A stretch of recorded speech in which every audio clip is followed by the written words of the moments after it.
Hi, I'm Jill Vitale-Aussem, and I am the president and CEO of Christian Living Communities and Capella Living Solutions, which is a senior living not-for-profit organization based in Denver, Colorado. And I'm also a Nexus Insights Fellow. I have been in the field of aging services, specifically senior living, for 25 years. And I'm also a reframing aging facilitator, a certified Eden associate and educator, and the author of Disrupting the Status Quo of Senior Living, A Mind Shift. Our organization supports many older people through multiple senior living communities and home care services.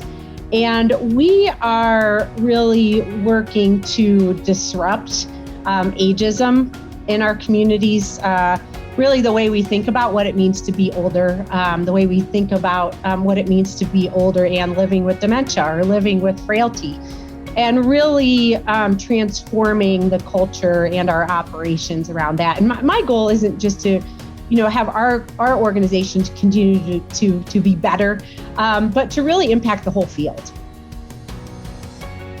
I think one of the biggest issues and also the biggest opportunity that we have in the aging services field is really pushing back against ageism and understanding that we have all been getting negative messages about what it means to be old since the time we were toddlers.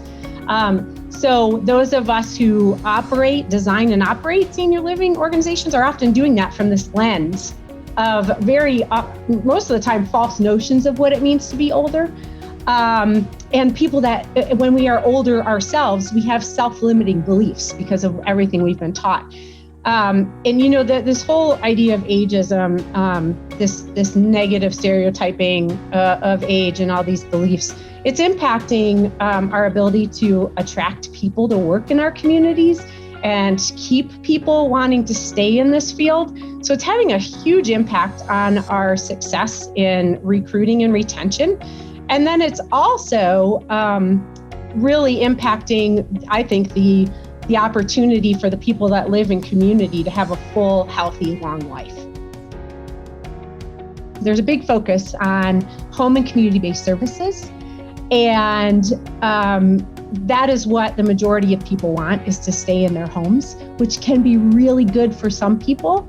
But if we aren't thinking about the realities of people becoming isolated, if we're not thinking about the realities, and for all of us, right, as we age, about living in a home that's not designed to support our needs, we can be really setting people up for failure. And so I think there needs to be a lot more education that happens with consumers. I'm a big proponent of community living. I love senior living and what that brings for people. It's not for everyone. But how can we work together on having people really understand all the realities of what it means to grow older? And is home really the best place? Can you find that community in your current home, or other options more viable? We've really made a shift from thinking about the people that we support as customers, and really, which is really based in the way we view what it means to be old, right? That you're a drain on society, you have nothing left to give back, to really focusing on a model of citizenship. So when we're older, we continue to have roles to play. We have accountability to the whole.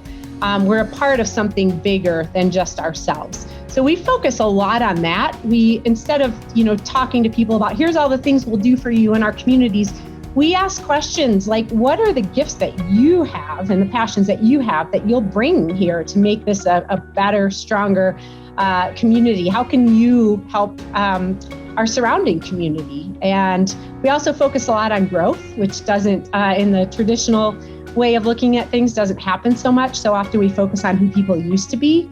And so we often will ask people when they're thinking about moving in or move into one of our communities is, what's next? What do you want to learn next?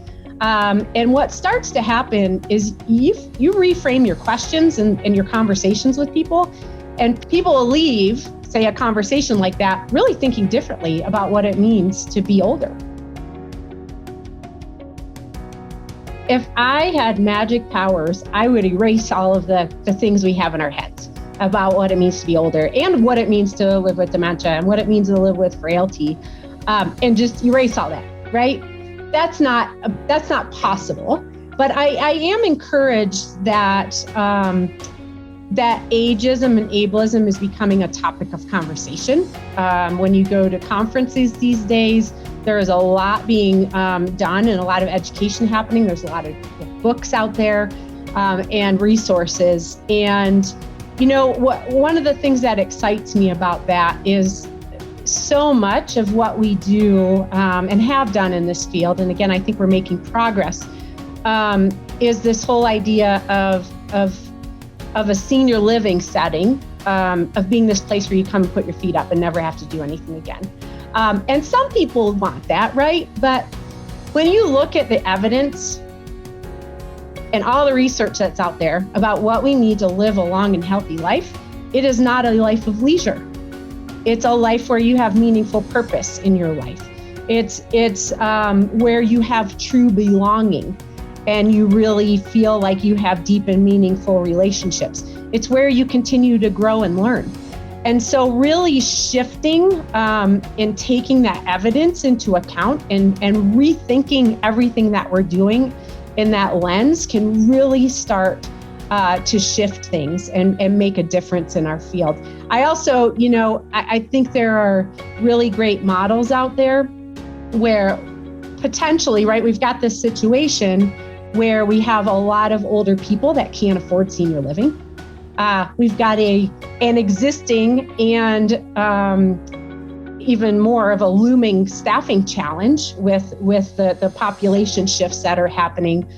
And we have the people having a need for purpose. So are there things that we're doing in communities where we're paying staff and we're doing all these things and we're providing all these services where we could create communities where the people that live there are active participants in making it a successful community, reducing the need for so many staff members and thereby reducing the costs?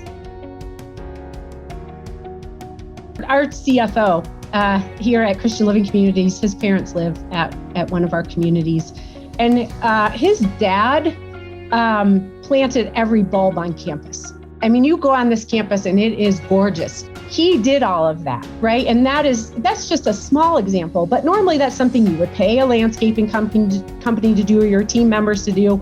But he wanted to do it. And he is so proud of what he has done to give back to that community. True well-being doesn't really happen, at least in a lot of cases that I've seen, until people feel like they are part of something and giving something back, and that they're using all of these skills and talents and all these things that they've gained over their lives to make a difference.